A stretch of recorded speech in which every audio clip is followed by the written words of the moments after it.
You're listening to the We Are Libertarians podcast network. Find all of our shows at wearelibertarians.com.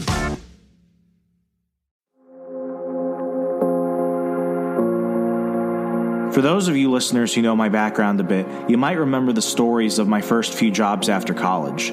From being a mall cop to selling makeup door to door, I realized that I had skills that were being underutilized and that these minimum wage jobs couldn't support me or last forever. I spent years going through YouTube, reading books, listening to podcasts, and taking enough online courses to reinvent myself as a professional copywriter and digital marketer. Years later, thanks to my side hustles and drive, I've worked with national news outlets, multi-million-dollar tech startups, nonprofits, and celebrities to build their brands and drive sales.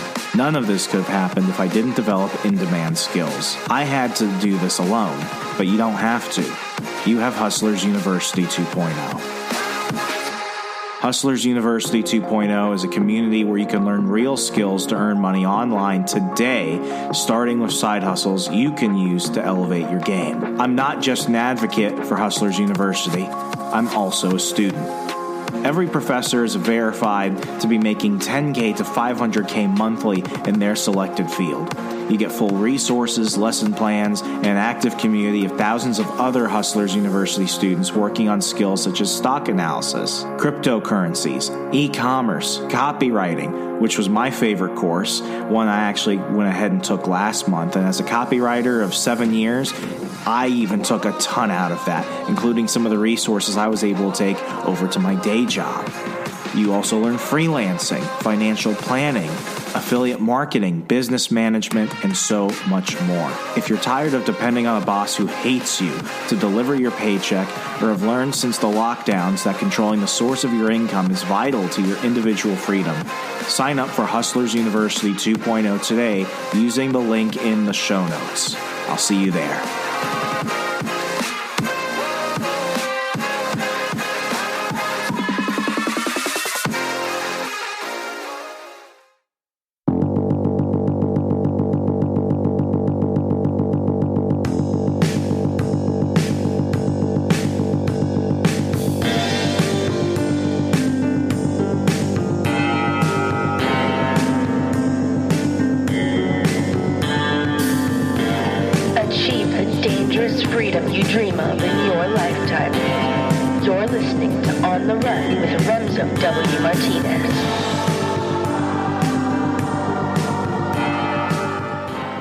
So I'm pretty sure that my neighbors in my apartment complex think I'm in a domestic violence situation. Really? Yeah, so I got one of those. My fiance felt that I was lonely in the apartment, so she went ahead and got me one of those Amazon Echo Dots, you know, the NSA product. And I really didn't like it at first. I kind of neglected it. So it would just randomly start talking to me like, Remza, would you like to know the weather? And I'm like, no, stop talking to me. So a few months went by, and then I started having it set reminders for me. And then because I'm a Luddite, I didn't realize that I could make it play music. So that's what I really use my Amazon Echo Dot for. I use it to play music and tell me what the weather is. But here in Wisconsin, it's just cold all the time. So, I mean, I mainly just ask her to tell me that, so I don't feel lonely and stuff like that movie Her, I guess. But this Alexa's voice is less sexy. But anyway, I wanted it to play Nirvana. So I'm like, Alexa, play Nirvana. And I like my music really loud because I'm partially deaf in my left ear. So at one point I'm just like, Alexa, stop, Alexa, stop. So I just keep screaming that. And at one point, one of my neighbors came by the other day and they knocked on the door and she was like, I just wanted to make sure that you two were all right. And I'm like, who else is here? And she's like, were you yelling at a woman? I'm like, no. She's like, oh, you should get help. I'm like, all right. So long story short, unless my Alexa starts developing feelings or something like that, I think they're just going to think I'm either crazy or I'm abusing a woman. But, it could be worse. I could be here with the electronic version of Amber Heard. Well, if anything happens, you know what to do. Call your lawyer first. It's always good to have a lawyer. I actually had to go ahead and call my old attorney Matthew Christ at law in Alexandria, Virginia. That's a free plug. He's not paying me to do that, mainly because he hasn't billed me for the last couple times he should have billed me. But it's always good to have a lawyer. But it's always good to have multiple lawyers. And I'm excited to talk about today. You are done with year 1 of law school. Yes. How does it feel to have gotten through the first pinnacle year? Yeah, it actually feels a little overwhelming because it's kind of like when you're hitting yourself on the head with a hammer, and when you're not hitting yourself feels kind of good. Mm-hmm. So that's the feeling I'm experiencing. What was it similar to completing your first year of college, just knowing that you could do it and you've already completed it, or is it different? It's very different. I think the serotonin boost after this is much more than the first year of college, because it was definitely a harder task than freshman year of college. And it was extremely different in terms of like learning new studying methods and also being in a very different social context, dealing with different issues. And also maybe one thing that might be similar to freshman of college is that, I mean, rarely any first year law student gets to study anything that they're passionate about during their first year, because our schedules are made by school and we have to take the classes that school tells us to take. We don't pick our classes. Our schedule is not what we might want. And I think that's the experience a lot of college students feel during their second year. They have to take a lot of general education classes that it's not necessarily their major, and they just have to get it out of the way. So that's one thing. But other than that, it was a whole different experience for me. So this is one of those areas that's always been a little bit touch and go for me, because I always liked the idea of going to law school or going to school to go and, try and get a master's in economics or something. More recently, I considered applying to Marquette University's marketing school, communication school for their marketing program. But each time I think, I'm like, oh, maybe I could do it. I could do it online or something. I get like this chill up my spine that's like, don't go back to school, dummy. You barely made it out. Like 2.0s still get you degrees. And that's kind of where I'm at. But I'm always fascinated with the journey of somebody willing to do that. At the jiu-jitsu gym I go to near my apartment, I've got a friend who's in his mid-30s. He's going through a master's in education program at Marquette as well. And it always seems just it seems like they have a different level of dedication towards that than a lot of people have when they're just going through undergrad. And I mean, from listening to you and listening to some of my other friends that go through law school, it's school, but it's different. So I kind of want to understand what it's been like, your journey getting you from you learning that you want to be a lawyer to actually getting back into DC and completing your first year of law school. And how many years do you have left for a law degree? 2 more years. 2? Yes. Oh my gosh, that's such a slog when you say 2 years out loud. Let's go ahead and just jump from the beginning. So did you know that you wanted to go to law school when you were in undergrad, or was it something that came after? So it was actually what I wanted to do before undergrad. So as you know, I was born and raised in Iran, and I spent a lot of time figuring out what I wanted to do. So the society there kind of pushed us to study math and science and become doctors and engineers. My family, everyone's an engineer. No one ever touched humanities or anything like that. However, my grandfather, who recently passed away, he was someone who was more of a statesman. He was more into politics. He always talked about it. And he was a city council member of his town in Tehran. So I grew up kind of watching how he deals with people and the society. And I realized, I'm actually more interested in what he's doing versus what my other members of family do, which is, studying humanities, being involved in the community, society. So that's why I chose to study humanities during high school. I got a degree in literature.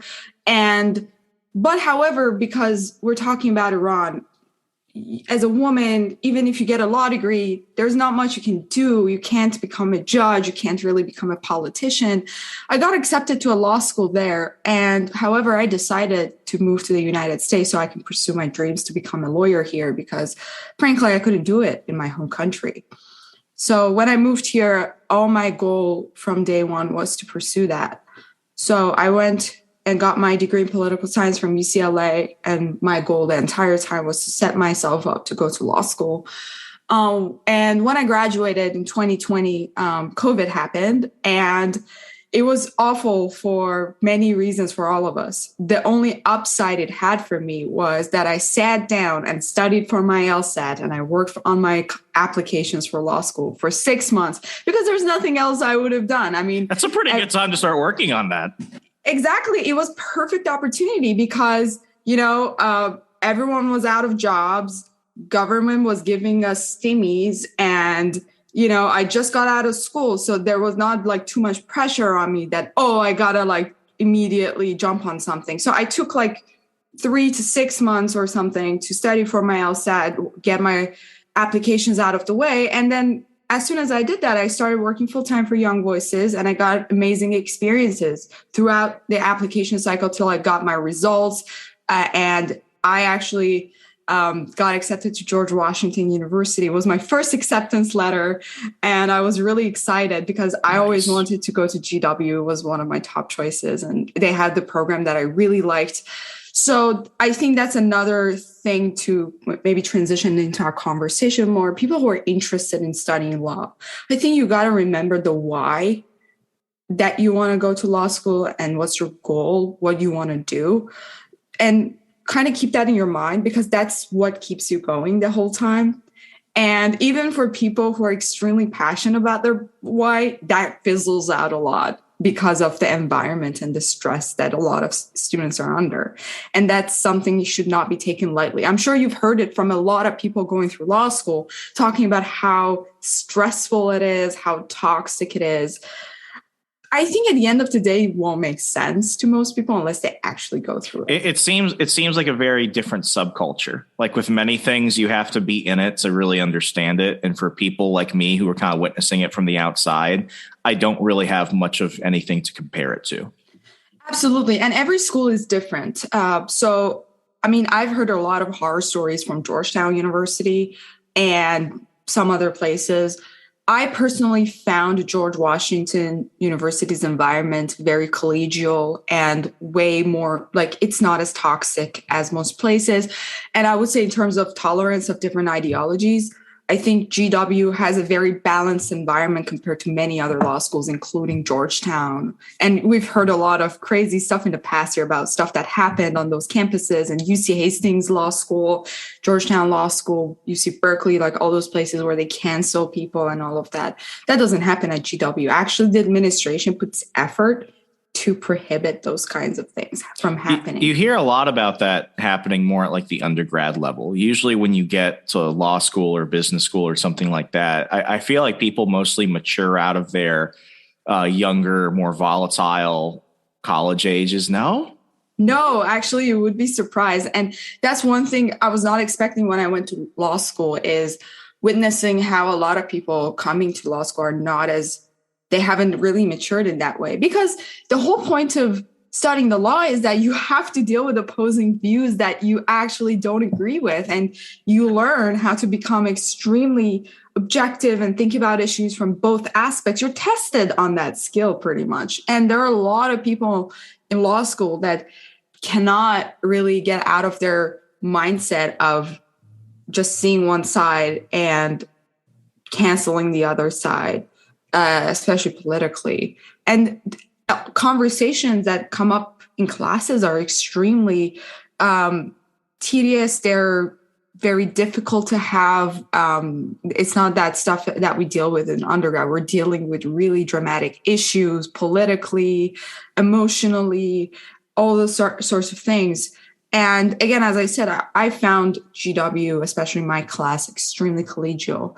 But as you know, stuff that happened at Georgetown when they canceled Ilya Shapiro, or they did the same thing at UC Hastings Law School. So those stuff still happen. Or Yale, there's many issues on their campus as well. So, it's not better, if not worse, from undergrad.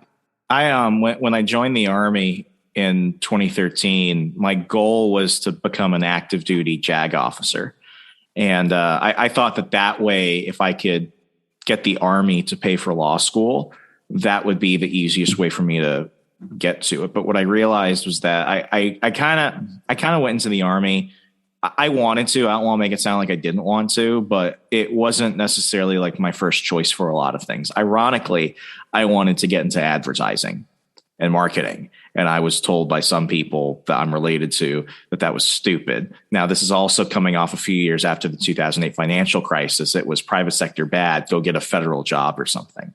So the cut in the middle was I could join the Army, but I could at least choose my major, which still disappointed certain people because I was a political science major. So at that point, I was kind of drifting. And while law school was still one of those things I thought I wanted to do, my passions changed. And ultimately, my life now, I'm a marketing professional. I'm not in the military anymore. But it was one of those things where as I was looking at it, it's like, maybe I would have liked to have done that, but it's a long commitment. It's 3 years of additional school. What were some of the things that were going through your head when you were really deciding, this is something I'm going to commit to? Were there other things that you thought about doing? What did you have to kind of like promise yourself in terms of, committing to this and not, quitting? Because to complete like 1 year, I think the attrition rate for a lot of first year law students is incredibly high. A lot of people leave law school for many reasons, but the debt follows. The year of your life that you dedicated to that sometimes might feel like it wasn't worth it. What were some of those conversations you had with yourself?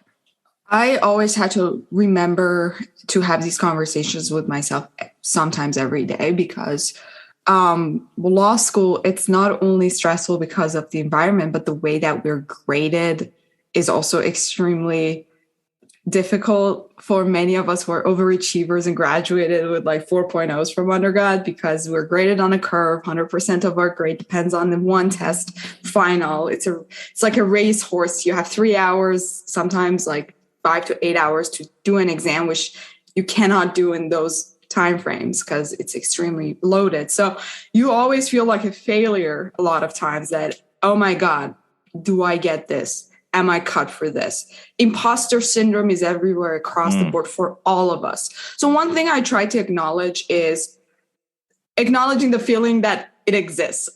We all have imposter syndrome. I'm not alone in it. And all my classmates pretty much feel the same way. And I talk to my professors about it to express these feelings of, I don't know if this is for me. I feel disappointed sometimes, this is not what I thought it is. And a lot of my professors, one of my professors, actually, she's one of my favorites for my research lawyering classes. She said that that's exactly how I felt when I was in my first year of law school. She also went to GW, and she said that I was a very average student, and I also dealt with imposter syndrome. I did not like law school. And when I graduated, I had a very successful career. So what you're experiencing in law school is not necessarily how your life is going to be or how your practice is going to be. And believe it or not, Remso, like I found so much joy in little things during law school. And I think that really kept me going. I found interest in some weird areas of law that I never thought I would have. So that spark kind of makes me more excited to see what else is there. And speaking of investment and all of that, well, law school is definitely a very big financial and emotional and, time investment. So there's no question in that. So one thing I try to remember is that, well, I feel intellectually stimulated when I study the law. I really find it fascinating. And I am extremely nerdy about like Anglo-American jurisprudence and stuff like that. I really like why, we do things all the time like that. And so that kind of brings out the passion that eventually will help me to keep going, even the moments that it's really not easy. And sometimes you got to tell yourself that, hey, the stakes are high. You invested so much money in this, so much time, can't give up right now. Get your degree and then decide what happens after, because no one knows what's going to happen when I get my degree. Like a lot of us change paths, and that's totally fine. But when you get your degree, at least you have more options to figure out what you want to do, even if it's not law. There's so many things we can do. So. Yeah. And I mean, just from the undergrad perspective, while I definitely was more passionate about that field when I was younger, and I did try and pursue jobs in that area, sometimes people ask me, because I don't like criticizing college, like, oh, everyone should just avoid college. I think that whole, oh, college is stupid, college is irrelevant thing. I think that's kind of a narrow perspective. I think like what you said about law school and, retaining that passion and reinvigorating that commitment, I think that applies in the same way of, understanding the intention of why you're there. If you don't know why you're there, and I saw this with people in undergrad, I saw this with people at the Liberty University Law School who were there, and I'm just like, I'm here because my parents wanted me to be here. It's like, that's a pretty poor excuse. You need to understand why you're there. And it's like with anything, the one thing I wish I could go back and tell myself was the moment I really started questioning whether or not I even wanted to be in certain situations, with certain campaigns, with certain internships, with certain job opportunities. The moment I had to ask, do I really want to be here? That was a big red flag that this was not going to be an area that I wanted to grow in. I wish sometimes I had gone to school for communications or business. It definitely would have helped me in my marketing career, because everything I had to learn myself, and it was very difficult. And sometimes I feel like, especially when I've worked with individuals, what was really nervous for me, and you might feel this when you're at a law firm and you've been practicing law for a couple of years. What felt really awkward for me was when I was in some of my first leadership positions as a marketing manager or as a director, and I'm working with people who have degrees in that field, who might be a little bit older than me, but I'm also dealing with people who are younger than me, who are comms majors, who are marketing majors. And then they look at me and they're like, where's your degree? And I just have to outwork them. I have to out hustle them. It's one of those situations where it's like, I'm here because I'm passionate about it. And it's like, if you do what you're passionate about, I'm not telling people, go follow your dreams, just do it. Sometimes dreams turn into nightmares. But at the end of the day, if you genuinely don't like where you're at, you're not going to succeed. And when I remember seeing people drop out of the law school at Liberty University, where I went to undergrad, I had some friends that went from undergrad straight to law school there, which I have my opinions about, but it was one of the situations where it's like, listen, you could have kept doing this and been miserable the entire time, or you could cut yourself loose and go do what you actually want to do. But if you're there and you genuinely love it, you're always going to find a reason to want to stick through the challenges. Yeah. And I think one thing that has always been very under discussed is student happiness and well-being during law school, because one thing that I always talk about is how the institution has not changed since like early 19th century or something, or when they invented law school. Because the way that we do things in law school is extremely old school. It's like the way that our professors did it, like with cold calls and the way the exams work and all of that is the same thing they've always done. And, precedent, right? And that necessarily doesn't work with many of students now, especially our generation. That's not how we studied in undergrad. That's not how we learned. And now being stuck in a situation where we feel a little powerless over our evaluation can be extremely discouraging for many folks. And there are a lot of people who come to law school just, I just big law or bust. I just want to make money. I want to make a lot of money. I don't care about what I'm studying. I don't care about helping people. And this is what I want to do. How many people who go and get their law degree actually end up practicing law? I mean, it depends on the law school. Of course, they higher ranked, which is, I don't like to use that word, but yeah, like most of the like bigger law schools or like more older law schools, mostly they have a higher degree of people staying in the legal field. I don't have the exact numbers, but it really depends on the region and the school and all of that. And it changes every year, of course. So, but many people practice law for several years and then they end up in a different field, just like pay off their student debt, and then they do whatever they want. And many people end up teaching law. So there are many ways that you can still get involved in the field without being a real like lawyer, if that makes sense. So yeah. And that's something I really appreciate about this field, is that it still gives you a lot of flexibility. Even if you don't want to end up being a practicing lawyer for the rest of your life, you can do many things, and you still have it shows a ton of commitment on that end. That should impress any employer.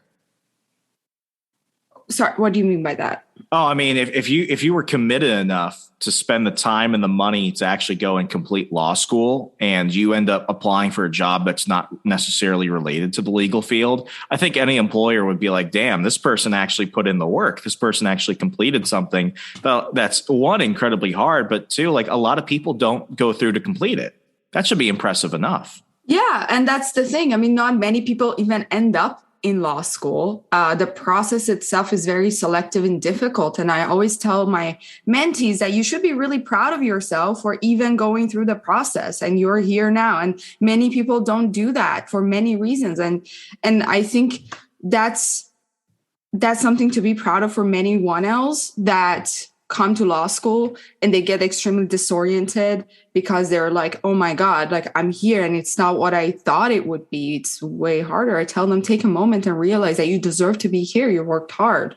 And also understand it's okay to feel overwhelmed and disoriented, because you're literally learning a language that you've never spoken before and you're just thrown into it and no one is giving you direction. So it's okay to be confused. And yeah, I think it's a very difficult path. And I always tell my friends, if you're not 100% sure and committed that you would enjoy studying the law itself, don't go to law school now. Maybe take some time, explore other fields, and come back. This law school will always be there.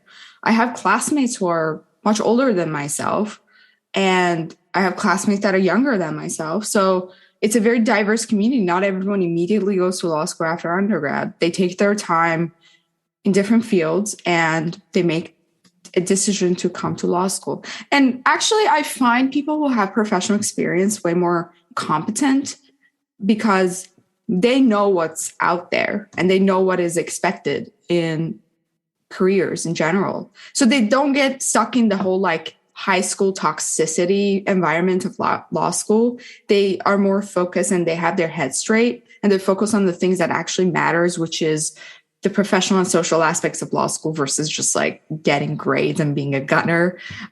So yeah. And that's another thing I kind of want to talk about is it's really important to remember law school is very much of a social setting versus being an academic setting. Your friends really matter. Making allies really matters.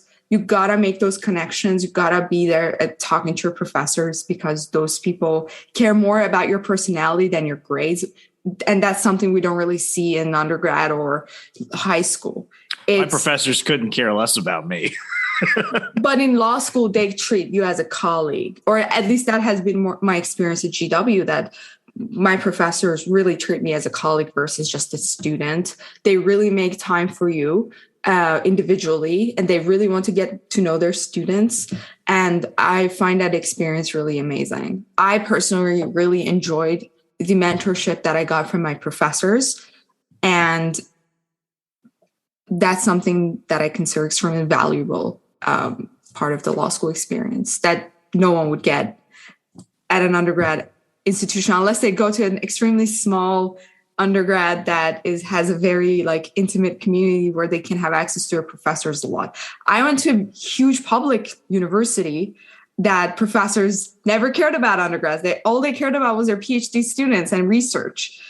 So again, it's such a different experience, especially for people who enjoy that one-on-one with their professors. I think they would enjoy law school a lot. Sometimes I wonder because when, like at the military junior college I went to, my largest class size was probably 20 students. It was a student body of 300. But then when I went to Liberty University, I felt drowned out. And even when I did my 400 level classes, which had a smaller student size per class, I still felt like even when I tried, the professors were glossing over me. And it wasn't that I was trying to be like, a teacher's pet or a kiss ass or anything. It's just that I wanted some of that more individual attention. And I felt like they were more like checking a box. It's like, I don't really need to be here. I don't really care. I'm just going to do my job and leave. That's one of those things where it's like when I hear some of my friends like you who go to law school or go to, business school or whatever, that's one of the things that they mention. It's that they actually feel like the professors respect the time and financial commitment the students are giving. Therefore, they have to give them a little bit more TLC than what a typical undergrad professor would give. I mean, that's why I keep thinking it's like if I had done things a little bit differently, would my GPA have been higher? Because my last year of college was rough because of health stuff. I had 2.2 GPA when I graduated from undergrad. It sunk. I was a good student until those last 3 semesters, and then it just completely tanked. But I still wonder. It's like, because I liked school, I liked learning to a degree, and the fact that you could do so much stuff online now. I think that's one of those areas where it's like it's a bit more of a comfort level where it's like if I were to do that, that's how I'd want to go. I'm wondering, like when you went to this campus and you were starting and you were doing everything residential, what were some of the habits that you liked that you had from undergrad that you wanted to carry over into law school? And what were some of the bad habits you had during undergrad that you wanted to make sure you fixed before you started this new journey? Absolutely. So I'm going to speak to both academically and personally / professionally. So some of the good habits I had academically is I was really good at reading comprehension, knowing what to cut out of my reading. And that's not something that comes easily, especially during law school, because you can't focus on literally everything. There's so much information. We have 100 pages of reading every day. So you can't read everything. And it's really important to be able to be picky about what you're focusing on. So I think I figured that out pretty early on, and I did not waste time to focus on random stuff. And I really focused on studying the law itself.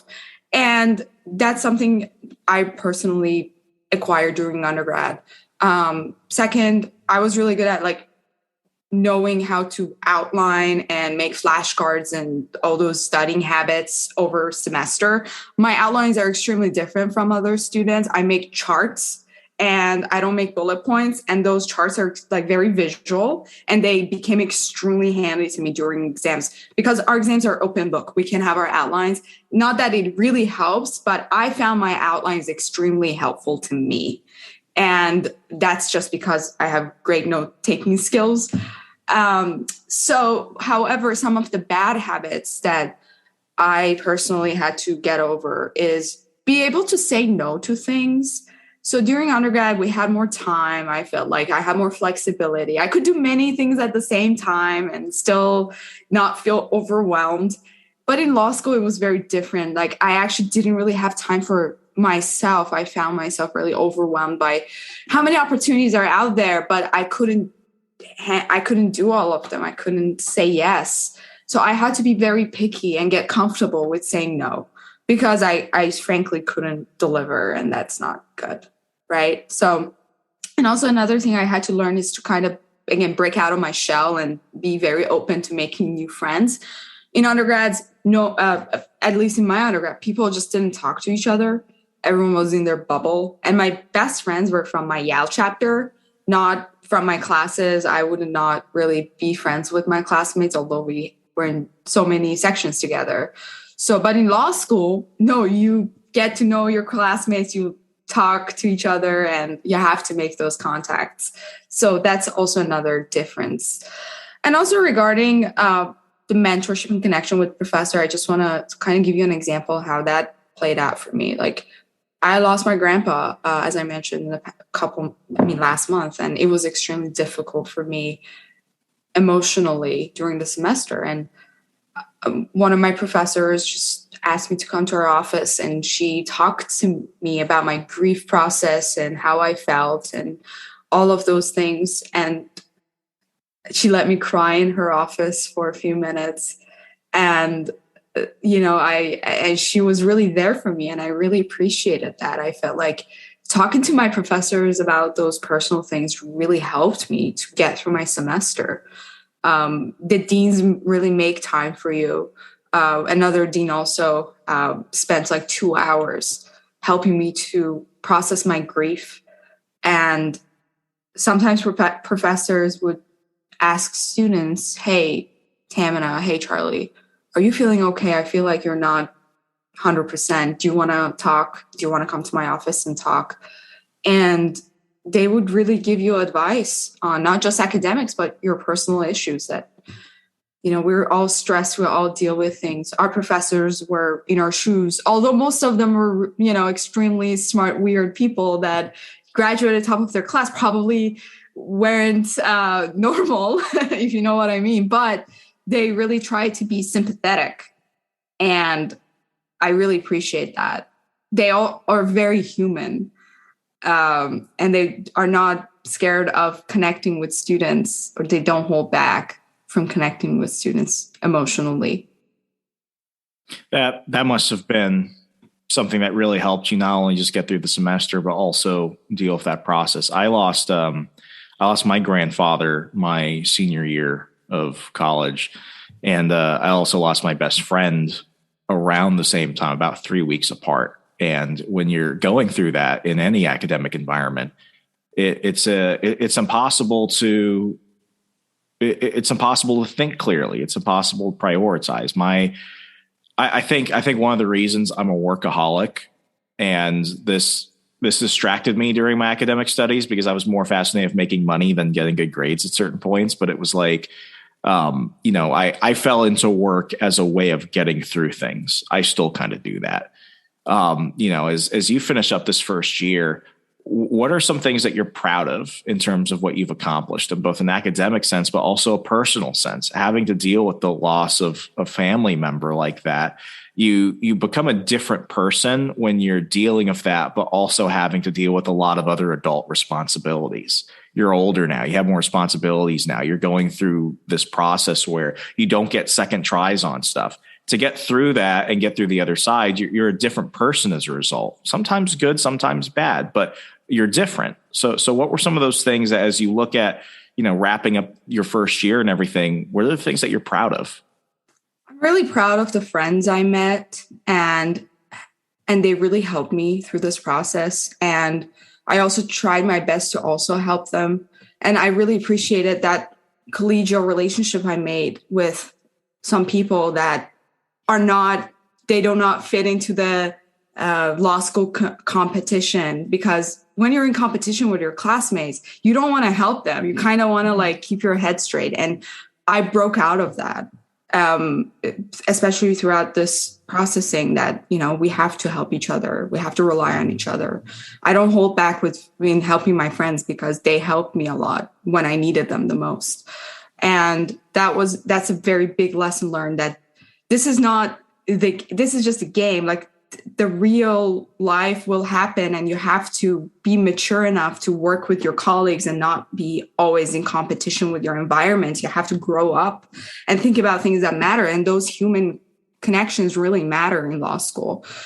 And second thing I personally am really proud of is, I got involved in the music department, and I was part of the George Washington University Singers and Chamber. Didn't you perform at the White House?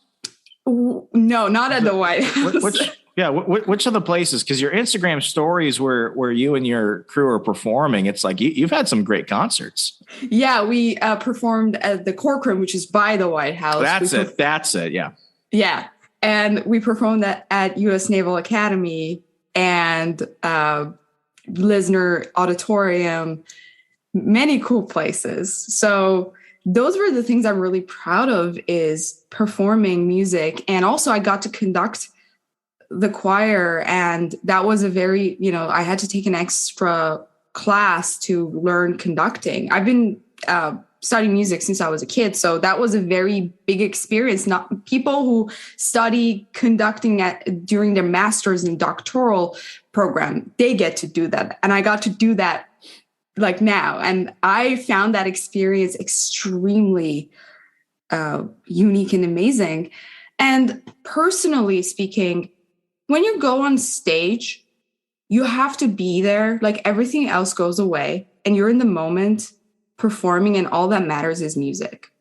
And I think those are the moments that I'm just really focused on that. And I don't think about other things. And when I get out of it, it's like for a few moments, I truly lived without worrying about anything. And that experience is extremely healing. And I didn't think I could get through my semester at all. Like, I was in such a low place with that grief that I was not expecting things to just happen. But I had to walk on stage literally the week after my grandpa died. I had to conduct the choir. I couldn't back down because people relied on me. And when I did it, when I walked on the stage, when my entire week was the worst, looking back at it, I really feel proud of myself for doing that. And again, I didn't think I would be able to get through my semester at all. So the fact that I even finished things and I felt good walking out of my exams and feeling like I actually did my best, that feeling is pretty amazing. And I had some work products too. I wrote an appellate brief that, again, I didn't think I would be able to finish whatsoever. I was begging the deans to give me extensions and they were like, you can do it, just push through it. Maybe you can meet the deadline. And I did. So that's overwhelmingly great. And I made outlines that I'm really proud of. You know, they're not the best, but they're something. As Jordan Peterson would say, it's not nothing. Well, I'm incredibly proud of you. I know our listeners are absolutely proud of you too, because you've accomplished not just a lot of stuff academically, but professionally and personally as well. Seeing somebody go from a vision of what can be to accomplishing that, you know, everyone's going to be excited when you eventually graduate from law school, but he who enjoys walking enjoys the destination more than those who just want to get there. And I think that's something that a lot of us throughout life tend to forget. It's the journey Absolutely. As much as the destination, because if you don't change for the better as a result of that, what was the point? So exactly. If, as we wrap up, if you could go back a year right now and just give yourself one single piece of advice or word of encouragement, what would that be? Is to just remember the why and don't get distracted by little failures along the way, because they do not define the end destination and what the result will be at the end, because there are certain things that are out of my control and I really have to recognize those and keep going. Very stoic. Tahmineh, if people want to go ahead and connect with you online, see everything else cool that you're doing, how could they do so? They could check out my pieces on Orange County Register website. I have an author's page and they can just look me up. My first name is Tahmineh. My last name is Dehbozorgi, Dehbozorgi. Just look me up on Orange County Register website. You can read all my pieces there. Folks, I'll make it easy. I'll just put the links in the show notes. Thank you so much. Not a problem. Well, folks, if you enjoyed today's episode, if you got some value out of this, hopefully you'll want to go ahead and give some value back. Go across any podcaster on Al Gore's amazing internet, Apple Podcasts, Spotify, Google Play, Stitcher, and go ahead and leave the show a 5-star review. If you do that, we'll keep coming back with conversations like this and more. It costs you nothing but a few seconds of your time, and it means everything to me. As always, I'm Remso W. Martinez. Be safe, be good. Good night.